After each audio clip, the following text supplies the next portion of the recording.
really get any attention from the people there. It'd be really hard. I haven't showered in 6 days. I haven't done anything.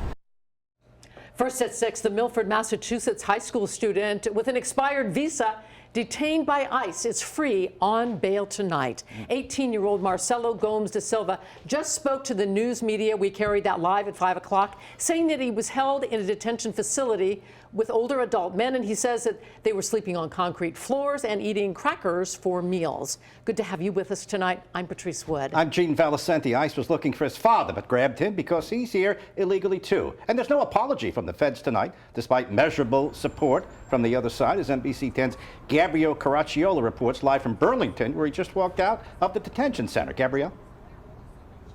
Yeah, Marcelo Gomes Dilva is no longer staying in this Burlington detention center. He is now on his way back home to Milford. He says one of his first stops was to McDonald's for some chicken nuggets and French fries, because while he's been here all week since Saturday, oftentimes they were only eating crackers for dinner. I don't want to cry, but I want to say that that place, it's not good. It's not good. Ever since I got here, they had me in handcuffs. After days in federal custody, Marcelo Gomes Dilva is out on bond. I'm extremely happy. Like I said, all glory goes to God. The 18-year-old undocumented Milford teen was detained by ICE agents Saturday on his way to volleyball practice. When I got here, the woman said, she was like, do you know why you're arrested? And I said, no, I don't. She said, because you overstayed your visa. You came here in 2013, and in 2015 you overstayed. And I told her, I was like, ma'am, I was 7 years old. Like, I don't know nothing about that stuff. Like, I don't understand how it works. The feds say they were targeting his father. I don't want anyone to touch my dad. I want my dad. My dad would call me at night with my brother and sister, and he wouldn't stop crying. And he would talk about how, like, he can't even go outside. Like, why? Like, there's no reason for this. You know what I mean? Like, my dad has never did anything wrong. My dad's everything to me. He's never, everything I learned was from my dad. Gomes Dilva says while inside, he wasn't able to see the supporters protesting for his release, crediting his faith for getting him through the week. It'd be really hard. I haven't showered in 6 days. I haven't done anything. The only thing I could do is thank God every day. These immigration proceedings will continue while he's out on bond. His attorney says they filed an asylum application, and he is on his way back home to Milford. He says he's excited to hug his family and see his dog. And right there in Milford is where we pick up our Team 10 coverage live with Temi Tope at Alea. Temi? Yeah, Gabrielle, that rally was scheduled for today here on Spruce Street for Marcelo. His fellow students, fellow peers gathered here today to share their thoughts on his detainment, as well as giving him words of encouragement at this time. I just don't think it's right, anything that happened to him, especially for such a good guy like that. Like, I get it for, like, other people is different, like, on how, like, things they've done. But for a guy that impacted everyone so much and just brought so much joy to everyone, it's just not right. I'm not an immigrant myself, but I know and I can feel the struggles for people who are, and why, you know, why this whole situation just sucked as a whole, because none of this should happen. You know, students should have to live in fear. God always said to love your neighbor. You know, he never said anything about deporting them, and I know that for a fact. Love you. We miss you. We love you. We hope you're doing well. We're sending prayers. You know, hope you're doing well. We can't wait to hear from you. We love you.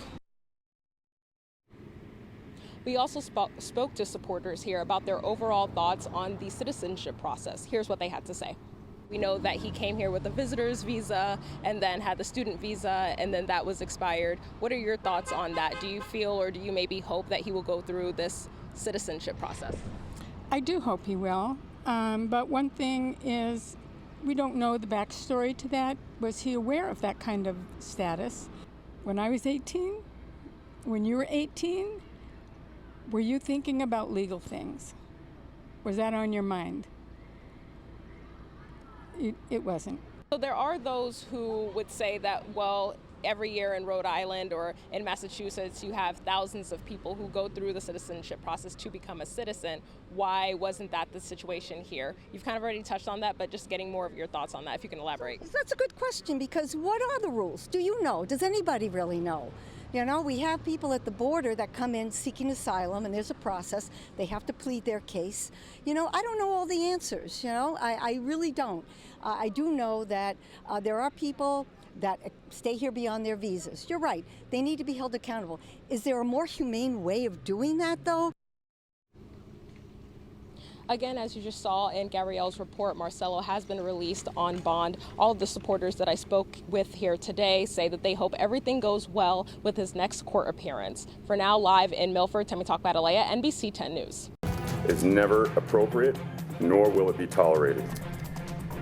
City leaders are calling for peace ahead of a scheduled protest that is tonight and planned through the weekend. Thank you for watching News 4 San Antonio at noon.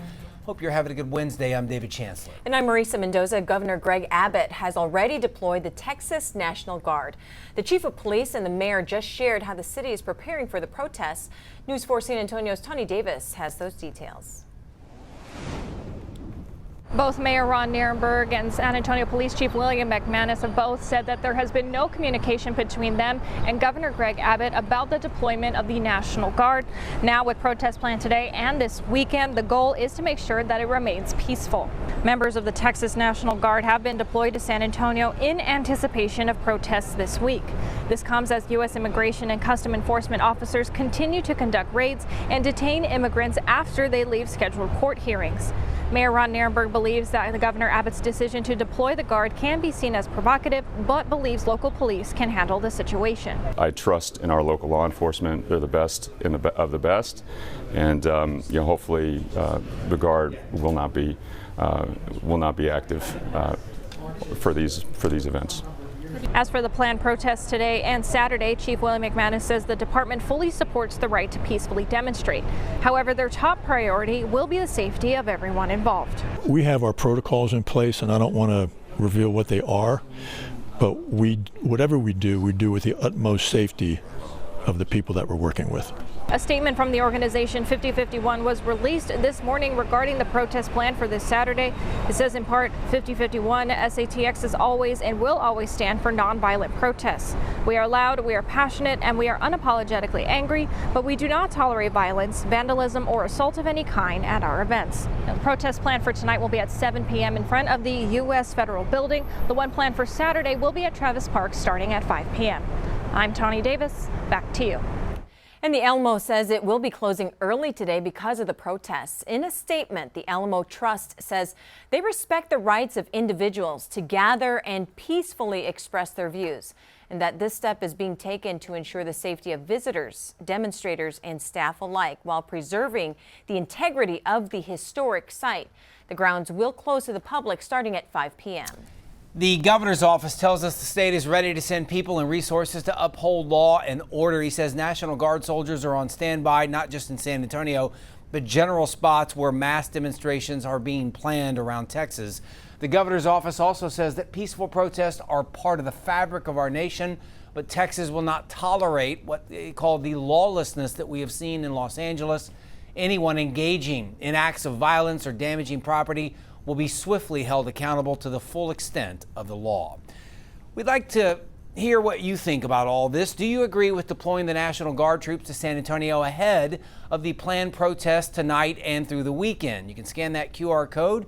Right now, well over 50%, 56% in fact say you do agree with the governor's decision. You can let us know by scanning that QR code. Meanwhile, a family of 4 in custody after showing up for an immigration court hearing. Their case was dismissed, and then all 4 were loaded up onto a bus. News 4's Christina De Leon joins us now with more on that. Now, the family was loaded into this bus here right behind me.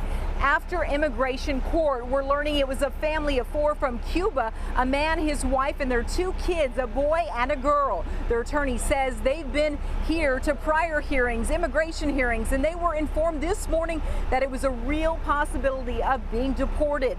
When they went to their hearing today, their asylum case was dismissed. After that, they were promptly led away by federal law officers onto the bus. Now, we spoke to their attorney, who they met just outside the courthouse, about what comes next next and why it is such an uphill battle for them to stay in this country. They are going to have an uphill battle because they have to appeal the decision of their dismissal and then make it through expedited removal proceedings, which basically is them proving they have a credible fear and a viable asylum claim to then be presented in front of a judge later. They could have to remain detained for the entirety of those proceedings, and for expedited removal, they will have to be in detention for that part of the proceeding. She says they will most likely be sent to a detention center here while they wait things out. And it's still unclear if more cases will be dismissed and others will be loaded onto a bus later on today. Outside Immigration Court downtown, I'm Christina De Leon. We will send it back to you.